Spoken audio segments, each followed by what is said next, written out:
मांगते, किसी से भीख नहीं मांगते। हम हमारा हक मांगे।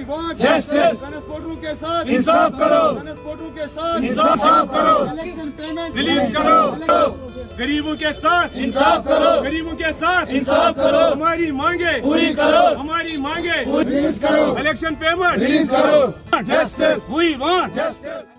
आपकी वसादत से गुजारिश करता हूं कि हायर अथॉरिटीज़ तक कि आज तक हमने बहुत बार DC Anantnag divisional commissioner Bashir Ahmed Khan साहब से रिक्वेस्ट की कि हमारी जो पेमेंट है इलेक्शन की, जो डीडीसी बीडीसी इलेक्शन जो हमने गवर्नमेंट ने हायर की थी, हमारी गाड़ियाँ कोई 428 गाड़ियाँ हमारे साउथ कश्मीर की है, अनंतनाग की है, अभी तक 9वां महीना चल रहा है। कोई पेमेंट का कोई भी इनका मसला इनके पास जैसे है ही नहीं, हमारे ने कुछ काम ही नहीं किया है।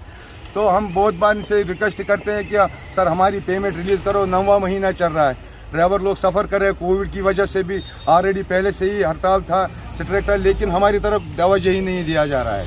और हम आज इसलिए यहाँ पे आए आपकी वसादत से गवर्नमेंट से ये रिक्वेस्ट करने की प्लीज़ हमारी जो इलेक्शन पेमेंट है उसको रिलीज़ किया जाए। तरफ से 428 गाड़ियाँ थी, एक दिन का एक दिन, कोई 20 दिन, 18 दिन, 25 दिन, यही एक गाड़ी का काम है। कोई 4 करोड़ 48 लाख डिमांड कर रहे हैं, यही कि हमारी पेमेंट रिलीज करो। ड्राइवर लोगों ने हमें बहुत तंग किया, हम जिम्मेदार हैं, हम ही इनको गाड़ियाँ देते हैं। जब भी इलेक्शन होता है, कोई ड्यूटी होती है तो यात्रा वगैरह के लिए हम गाड़ियाँ देते हैं। तो उस वक्त ARTO अनंतनाग ने हमसे यही वादा किया था कि 1 महीने के अंदर आपको पेमेंट दिया जाएगा, लेकिन आज 9वां महीना चल रहा है, दूसरा इलेक्शन होने को आ रहे हैं कि अभी पिछला ही पेंडिंग हमारा जो इलेक्शन पेमेंट। तो अब अगला इलेक्शन होगा तो किस ड्राइवर से हम गाड़ियाँ मांगेंगे।